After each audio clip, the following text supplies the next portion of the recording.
മഞ്ജിത്ത് കൂടി ചേരുകയാണ്. ശ്രീ മഞ്ജിത്ത്, ഇങ്ങനെ ഒരു നിലപാട് ഉണ്ട് കേട്ടോ. കാരണം എന്തിന് പൃഥ്വിരാജ് ഇങ്ങനെ മൗനത്തിലിരിക്കുന്നു? അദ്ദേഹത്തിന് ഈ വിവാദങ്ങളെ കുറിച്ച് പ്രതികരിച്ചാൽ എന്താണ് കുഴപ്പം? സിനിമയുടെ പ്രൊമോഷൻ സമയത്ത് വാചാലനായ ആളാണ് പൃഥ്വിരാജ്.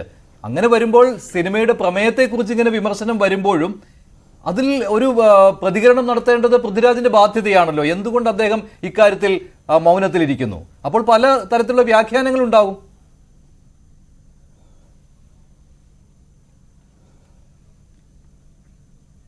അല്ല, എൻ്റെ പ്രിയ സുഹൃത്ത് സംഗീത് പറഞ്ഞ കുറച്ച് കാര്യങ്ങളുടെ കണ്ടിന്യൂഷൻസിൽ ഞാൻ പറയാം. കാരണം എന്ന് വെച്ച് കഴിഞ്ഞാൽ ഇപ്പോൾ ഈ ഒരു സിനിമ എമ്പുരാൻ എന്ന് പറയുന്ന ഒരു സിനിമ ഇന്നത്തെ സാഹചര്യത്തിൽ എൻ്റെ ഒരു അറിവിൽ നിന്നാണ്, അതായത് ഇന്ത്യയുടെ പുറത്ത് ഏകദേശം 165 കോടി രൂപ കളക്ഷൻ കിട്ടിയിരിക്കുന്നു എന്നുള്ള രീതിയിലാണ് നമുക്ക് കിട്ടിയ ഒരു അറിവ് ബേസ് ചെയ്തത്. ഇന്ത്യയുടെ പുറത്താണ്.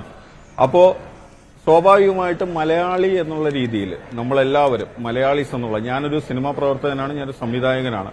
അപ്പോൾ മലയാളി എന്നുള്ള രീതിയിൽ ഒരു സിനിമയെ സിനിമയായിട്ട് കാണുന്ന വ്യക്തി എന്നുള്ള രീതിയിൽ അത് നമ്മൾ മലയാളികൾ എല്ലാവരും ഒരേ സമയം അതിനെ ഏറ്റവും കൂടുതൽ അംഗീകരിക്കേണ്ട അല്ലെങ്കിൽ നമുക്ക് അഭിനന്ദനം കിട്ടുന്ന ഒരു സമയമാണ്. ആ സമയത്തിനെ ഇങ്ങനെ രാഷ്ട്രീയപരമായിട്ടോ മതപരമായിട്ടോ അല്ലെങ്കിൽ മറ്റുള്ള പ്രശ്നങ്ങൾ പരമായിട്ടോ അതിനെ ആക്ഷേപിക്കുന്നതോട് നമുക്ക് യാതൊരു രീതിയിലും താല്പര്യമില്ല. മോഹൻലാൽ ഫാൻസ് എന്ന് പോസ്റ്റ് ഇട്ടിരുന്നു, ഞാനത് വായിച്ചിരുന്നു. അവരും അത് വ്യക്തമായിട്ട് പറഞ്ഞതാണ്.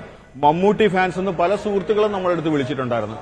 മറ്റുള്ള ഫാൻസുകളിൽ നിന്നുള്ള പല സുഹൃത്തുക്കളും വിളിച്ചിട്ടുണ്ടായിരുന്നു. ഇവരെല്ലാവരും ചോദിക്കുന്നതാണ്, ഈ പറയുന്ന സംഘടനകളിലെല്ലാം പല മതവിഭാഗത്തിലുള്ള ആൾക്കാരുണ്ട്, പല രാഷ്ട്രീയപരമായിട്ടുള്ള ആൾക്കാരുണ്ട്. മനസ്സിലായില്ലേ? ഇപ്പൊ എന്റെ ഏറ്റവും അടുത്ത ഒരു സുഹൃത്ത് എന്ന് പറയുന്നത് അദ്ദേഹത്തിനെ തന്നെ ഫേസ്ബുക്കിൽ അദ്ദേഹത്തിന് വ്യക്തമായിട്ട് പൃഥ്വിരാജിനെ സ്നേഹിക്കുന്നു എന്നുള്ള രീതിയിൽ അദ്ദേഹത്തിനെ വളരെ രീതിയിൽ ആക്ഷേപിക്കുകയാണ്. അദ്ദേഹം ഒരു BJP-കാരനാണ്. BJP-കാരനെന്ന് നോക്കിയിട്ടൊന്നുമല്ല ആക്ഷേപിക്കുന്നത്. അയാളുടെ തന്തയ്ക്ക് വിളിക്കുന്നു, തള്ളയ്ക്ക് വിളിക്കുന്നു, വീട്ടിലിരിക്കുന്നവരെ വിളിക്കുന്നു, എല്ലാവരെയും വിളിച്ച് വളരെ രീതിയിൽ ആക്ഷേപിക്കുകയാണ്. അപ്പൊ ഈ പറയുന്ന പ്രവണതയെ നമ്മൾ എന്ത് രീതിയിലാണ് മലയാളികളുടെ അടുത്ത് മനസ്സിലാക്കേണ്ടത്? സ്വാഭാവികമായിട്ട് പൃഥ്വിരാജിന് എന്തെങ്കിലും പറയാനുണ്ടെന്നുണ്ടെങ്കിൽ, പൃഥ്വിരാജിനോ മുരളി ഗോപിക്ക് എന്തെങ്കിലും പറയാനുണ്ടെങ്കിൽ നേരത്തെ കാര്യങ്ങളിൽ വെച്ച് നമുക്ക് മനസ്സിലാക്കാവുന്ന ഒരു കാര്യമാണ്. പൃഥ്വിരാജ് പറയേണ്ട സമയങ്ങൾ എന്ത് കാര്യങ്ങളും തുറന്നു പറഞ്ഞിട്ടുണ്ട്. അത് ആണായിട്ട് തന്നെയാണ് അദ്ദേഹം പറഞ്ഞിട്ടുള്ളത്. അത് നമ്മള് ഫാൻസുകാർക്കെന്നല്ല, ഈ കേരള സമൂഹത്തിലെ മലയാളം അറിയാവുന്ന എല്ലാവർക്കും അറിയാം.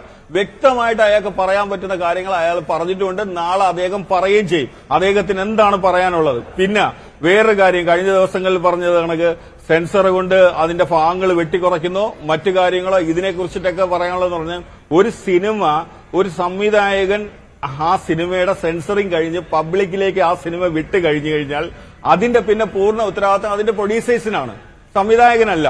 മനസ്സിലായി? എന്റെ അറിവിലുള്ള കാര്യമാണ്. അപ്പൊ അതുകൊണ്ട് അതിനായിട്ടുള്ള തീരുമാനങ്ങൾ എടുക്കേണ്ടതും അതിന്റെ കാര്യങ്ങൾ തീരുമാനിക്കേണ്ടതും എല്ലാം പ്രൊഡ്യൂസേഴ്സാണ്.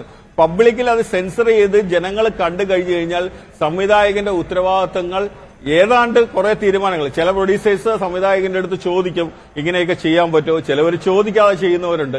അപ്പൊ അതുകൊണ്ട് പൃഥ്വിരാജിന് ഇതിനെക്കുറിച്ചിട്ട് എന്തെങ്കിലും വ്യക്തമായിട്ട് പറയാനുണ്ടെങ്കിൽ അത് പൃഥ്വിരാജ് പറയും. പക്ഷെ ആ പൃഥ്വിരാജിന്റെ വീട്ടിലിരിക്കുന്ന അമ്മയോ അല്ലെങ്കിൽ അദ്ദേഹത്തിന്റെ ഭാര്യയോ അദ്ദേഹത്തിന്റെ കുട്ടികളെയോ അല്ലെങ്കിൽ മറ്റുള്ളവരെയൊക്കെ ആക്ഷേപിക്കുന്നത് ഏത് രീതിയിലാണ് നമുക്കിവിടെ അംഗീകരിച്ചു കൊടുക്കാൻ പറ്റുന്നത്? എന്താണ് ഈ രീതിയിൽ കാണിക്കുന്നത്? അപ്പൊ അത് ഒരു രീതിയിലും ഒരു സിനിമയെ സ്നേഹിക്കുന്നതായിട്ടുള്ള ഒരു വ്യക്തികൾക്കും അംഗീകരിക്കാൻ പറ്റത്തില്ല. അത് നമുക്ക് ചിന്തിക്കാൻ പറ്റത്തില്ല. അതിനെ ശക്തമായിട്ട് തന്നെ നമ്മളിപ്പോ സത്യം പറഞ്ഞു കഴിഞ്ഞാൽ പല രീതിയിലുള്ള ഇങ്ങനെയുള്ള ആക്ഷേപങ്ങൾക്ക് നമുക്കറിയാവുന്ന നമ്മൾ നോട്ട് ചെയ്ത് വെച്ചിട്ടുണ്ട്. അവർക്കെതിരെ നമ്മൾ കംപ്ലൈന്റ് കൊടുക്കാൻ തീരുമാനിച്ചിരിക്കുകയാണ്. ആ രീതിയിലാണ് ഒരു വ്യക്തിനെ ആക്ഷേപിക്കുന്നത്. ഈ രീതിയിലാണോ ഈ സോഷ്യൽ മീഡിയയിൽ ആക്ഷേപിക്കേണ്ടത്? പക്ഷേ ഇതിനകത്ത് മറ്റൊരു കാര്യമുണ്ട് ശ്രീ മഞ്ജിത്ത്. സോഷ്യൽ മീഡിയയിൽ വലിയ ആക്ഷേപം നിങ്ങൾ ചോദിച്ച ചോദ്യം, RSS തന്നെ ഓർഗനൈസറിലൂടെ പലതവണ പൃഥ്വിരാജിനെതിരെ കുറേയേറെ കാര്യങ്ങൾ പറയുന്നുണ്ട്. അത് വളരെ ഗുരുതരമായ ആരോപണങ്ങളാണ്.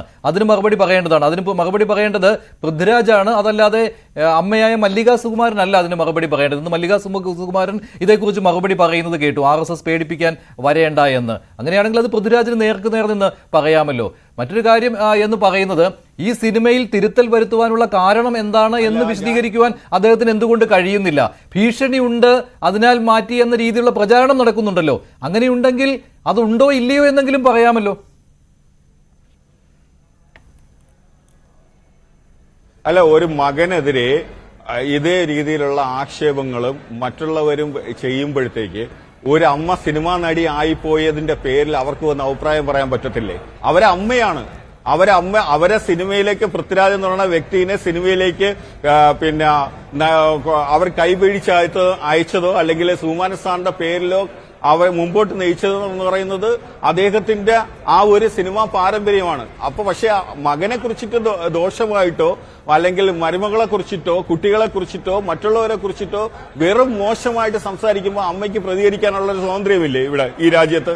അപ്പൊ അമ്മയ്ക്ക് പറയാനുള്ളത് അമ്മ പറയുക തന്നെ ചെയ്യും. പിന്നെ രണ്ടാമതൊരു കാര്യം എന്ന് വെച്ച് കഴിഞ്ഞാൽ ചോദിച്ചൊരു കാര്യമാണ്. കഴിഞ്ഞ ദിവസം ഞാനിപ്പോ ചോദിക്കണം, നിങ്ങൾ ഈ സംഘപരിവാറിന്റെയോ അല്ലെങ്കിൽ BJPയിലോ, നമുക്ക് ഒരുപാട് BJP സുഹൃത്തുക്കൾ നമ്മുടെ സംഘടനയിലുണ്ട്, BJP സംഘപരിവാറിന്റെ സംഘടനകളുണ്ട്, മറ്റുള്ള പാർട്ടിയിലുള്ളവരുണ്ട്, കോൺഗ്രസ് ഉണ്ട്, കമ്മ്യൂണിസ്റ്റ് ഉണ്ട്, പിന്നെ മുസ്ലിം ലീഗ് ഉണ്ട്, അങ്ങനെ പല രീതിയിലുള്ള ആൾക്കാർ നമ്മളെ സംഘടനയിൽ പ്രവർത്തിക്കുന്നവരുണ്ട്. പക്ഷെ ഞാൻ ചോദിക്കുന്നുണ്ട്, കഴിഞ്ഞ ദിവസം ഞാൻ തിയേറ്ററിൽ പോയപ്പോഴത്തേക്ക് ഒരു പിന്നെ BJPയുടെ സുഹൃത്ത്, എന്റെ പ്രിയപ്പെട്ട സുഹൃത്തും അദ്ദേഹത്തിന്റെ ഫാമിലിയും കൂടെ പടം കാണാൻ വന്നു. അന്നപ്പോ അയാൾ എന്റെ അടുത്ത് ചോദിച്ചാണ്, ഡേയ് ഞാൻ ഈ പടം വന്ന കാരണം നീ വീഡിയോ എടുത്തിടല്ലേ എന്നാണ്. പക്ഷെ നമുക്കത് മനസ്സിലാവും, അദ്ദേഹം അത് സിനിമ ആയിട്ടാണ് കാണാൻ വന്നത്.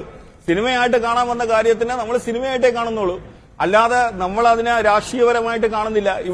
ഇവിടെ പല സിനിമകളും ഉണ്ട്. എത്രയോ സിനിമകൾ വർഷങ്ങൾക്ക് മുമ്പ് സന്ദേശം, പിന്നെ എന്താ പറയാ, കമ്മ്യൂണിസ്റ്റിന്റെയോ അല്ലെങ്കിൽ കോൺഗ്രസിന്റെ രാഷ്ട്രീയം പറഞ്ഞ സിനിമയല്ലേ സന്ദേശം എന്ന് പറയുന്നത്. പിന്നെ നമ്മുടെ ബഹുമാനപ്പെട്ട കേന്ദ്ര മന്ത്രി സുരേഷ് ഗോപി എത്ര സിനിമകളിൽ അഭിനയിച്ചിട്ടുണ്ട്. പിന്നെ രാഷ്ട്രീയപരമായിട്ടുള്ള കിങ് ആൻഡ് കമ്മീഷണർ എന്ന് പറയുന്ന സിനിമയ്ക്കകത്ത് കേന്ദ്ര രാഷ്ട്രീയമല്ലേ പറഞ്ഞത്. അന്ന് അവിടെ ഭരിച്ചിരുന്ന അത്രയും രാഷ്ട്രീയ നേതാക്കന്മാരെ ആക്ഷേപിച്ചിട്ടില്ലേ ആ സിനിമയ്ക്കകത്ത്?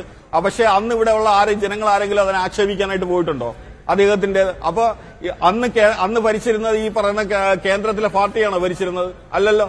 അപ്പൊ ഇതേപോലെ ഒരുപാട് കാര്യങ്ങൾ നമ്മളത് മനസ്സിലാക്കണം. പക്ഷെ ഇതെന്ന് പറയുന്നത് ഇതിനെ നമ്മൾ ഒരു മറ്റേ രാഷ്ട്രീയപരമായിട്ടുള്ള രീതിയിലല്ല, ഇതിനൊക്കെ വ്യക്തമായിട്ടുള്ള അജണ്ടയുണ്ട്. പൃഥ്വിരാജ് സുകുമാരനെ മാത്രം പിന്നെ എന്താന്ന് പറയുന്നത് ഫോക്കസ് ചെയ്തിട്ട് കൊണ്ടുള്ള ഒരു വ്യക്തമായിട്ടുള്ള ഒരു അജണ്ടയുണ്ട്. ആ അജണ്ടയാണ് ഇന്നിവിടെ നടക്കുന്നതെന്നുള്ളതിൽ നമുക്ക് അരിയാഹാരം കഴിക്കുന്ന എല്ലാ സുഹൃത്തുക്കൾക്കും മനസ്സിലാവുന്ന കാര്യമാണ്. ആ ഫോക്കസിൽ നിന്ന് തന്നെയാണ് ഈ കാര്യങ്ങളെല്ലാം നടക്കുന്നത്. അതുകൊണ്ട് പൃഥ്വിരാജിന് പറയാനുള്ള കാര്യങ്ങൾ പൃഥ്വിരാജ് സമയമാവുമ്പോൾ വ്യക്തമായിട്ട് പൃഥ്വിരാജിന് പറയേണ്ട കാര്യങ്ങൾ കൃത്യമായിട്ട് പൃഥ്വിരാജ് പറയും. അത് തന്നെയാണ് പൃഥ്വിരാജിന്റെ ശീലവും. പൃഥ്വിരാജ് ഫാൻസ് അസോസിയേഷന്റെ പ്രതിനിധിയാണ് ഇക്കാര്യം ഇവിടെ പറഞ്ഞിരിക്കുന്നത്. താങ്കളുടെ മറുപടി? അതെ, ഫാൻസ് അസോസിയേഷന്റെ ആളിനെ ഓർമ്മയുണ്ടോ എന്ന് എനിക്കറിയില്ല. കടുവ എന്ന സിനിമയുമായി ബന്ധപ്പെട്ട് ഒരു ഘട്ടത്തിൽ വലിയ വിമർശനം ഉണ്ടായിരുന്നു.